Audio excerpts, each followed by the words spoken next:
ধরুন আপনি আগে থেকেই জেনে গেলেন যে আপনার হাতে আর মাত্র কয়েকটা দিন সময় আছে, তবে সেই দিনগুলো আপনি কি করে কাটাবেন? ছবি আঁকতে আঁকতে আজ কথা বলবো জাপানিজ লেখিকা হিরো আরি কাওয়ারের লেখা বই দ্য ট্রাভেলিং ক্যাট ক্রনিকলস নিয়ে। এটি কেবল একটি বেড়াল আর তার মালিকের গল্প নয়, এটি জীবন, মৃত্যু আর নিঃস্বার্থ ভালোবাসার এক অসামান্য দলিল।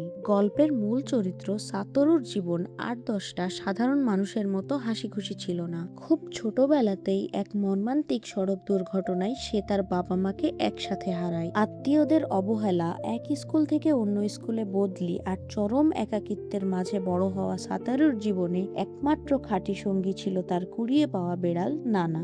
নানা কিন্তু সাধারণ কোনো বেড়াল ছিল না, তার লেজটা ছিল ইংরেজি সাতের মতো বাঁকানো, যা জাপানিজ সংস্কৃতিতে সৌভাগ্যের প্রতীক। সাতোরুর জীবনেও নানা যেন সৌভাগ্য হয়েই এসেছিল, কিন্তু নিয়তি যে বড় নিষ্ঠুর। সাতেরু হুট করে জানতে পারে এক মরণ ব্যাধি তাকে খুব দ্রুত এই পৃথিবী থেকে কেড়ে নেবে। সে নিজে নিঃসঙ্গ অবস্থায় মারা গেলেও তার মৃত্যুর পর আদরের নানার কি হবে, এই চিন্তায় সে রাতে ঘুমোতে পারত না। সাতোরুর কোনো আপন পরিবারও ছিল না যাকে সে দায়িত্ব দেবে। তাই সে তার সিলভার রঙের একটা ছোট্ট গাড়ি নিয়ে জাপানের এক প্রান্ত থেকে অন্য প্রান্তে বের হলো তার পুরনো বন্ধুদের খোঁজে। উদ্দেশ্য একটাই, যদি কোনো বিশ্বস্ত বন্ধু তার মৃত্যুর পর নানাকে নিজের সন্তানের মতো আগলে রাখতে রাজি হয়। যাওয়ার পথে সাতেরু ও তার বেড়াল নানা জাপানের অসাধারণ সব প্রকৃতির মুখোমুখি হয়। সাতোরু তার গাড়ি থামিয়ে কিয়োটোর এক বিশাল হলুদ সরিষা ক্ষেতের মাঝে এসে দাঁড়ায়। বাতাসে ফুলগুলা দুলছিল আর ওপরে ছিল এক বিশাল আকাশ।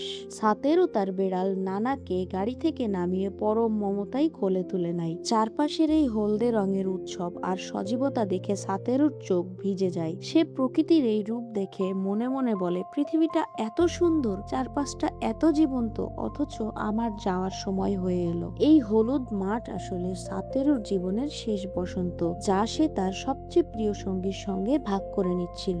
যাত্রাপথে যখন তারা মাউন্ট ফুজি আর জাপানের বিশাল তুলোর মতো মেঘগুলা পার হচ্ছিল, তখন সাতারু তার ফেলে আসা শৈশব আর হারিয়ে যাওয়া বন্ধুদের স্মৃতি রোমন্থন করছিল। জাপানিজ সাহিত্যে এই ধরনের খোলা আকাশ আর বয়ে যাওয়া মেঘকে জীবনের ক্ষণস্থায়ী রূপ হিসেবে দেখানো হয়। সাতোরু আস্তে আস্তে বুঝতে পারছিল মৃত্যু আসলে কোনো ভয়ঙ্কর বা ভয়ের জিনিস নয়, এটা জীবনেরই একটা স্বাভাবিক ও সুন্দর সমাপ্তি। সাতেরুর বন্ধুরা যখন একে একে নানাকে নিজেদের কাছে রাখতে চাইলো, নানা প্রতিবারই সাতোরুকে খামচে ধরে রইল, গাড়ি থেকে নামতেই চাইলো না। বেড়ালটা মানুষের ভাষা না বুঝলেও সাতেরুর ভেতরের কষ্ট আর চোখের ভাষা ঠিকই বুঝতে পেরেছিল। নানা জানতো সাতেরুর বন্ধুদের নয়, এই মুহূর্তে সাতেরুর নিজেকেই নানার সব থেকে বেশি প্রয়োজন। নানা মনে মনে সিদ্ধান্ত নেয় সাতেরুর শেষ নিঃশ্বাস ত্যাগ পর্যন্ত সে কোনোভাবেই তাকে কোথাও ছেড়ে যাবে না। সাতেরু যখন শেষ নিঃশ্বাস ত্যাগ করে, নানা তখনও ওই দূরের আকাশে মেঘেদের দিকে তাকিয়েছিল। সে জানতো সাতেরু হয়তো হারিয়ে গিয়েছে, কিন্তু তাদের কাটানো স্মৃতিগুলো এই মহাবিশ্বে চিরকাল থেকে যাবে। এই বইটি আমাদের শেখায় জীবনের দৈর্ঘ্য কত বড় সেটা বিষয় না, বরং আমরা যে সময়টুকু বাঁচলাম তা কতটা ভালোবাসায় কাটালাম সেটাই আসল। গল্পটি আপনাদের কেমন লাগলো কমেন্ট করে জানাবেন, আর ছবি আঁকার সাথে সাথে এরকম আরো গল্প পেতে চাইলে চ্যানেলটি সাবস্ক্রাইব করতে পারেন। দেখা হচ্ছে অন্য কোনো ভিডিওতে নতুন কোনো ছবি, নতুন কোনো গল্প নিয়ে।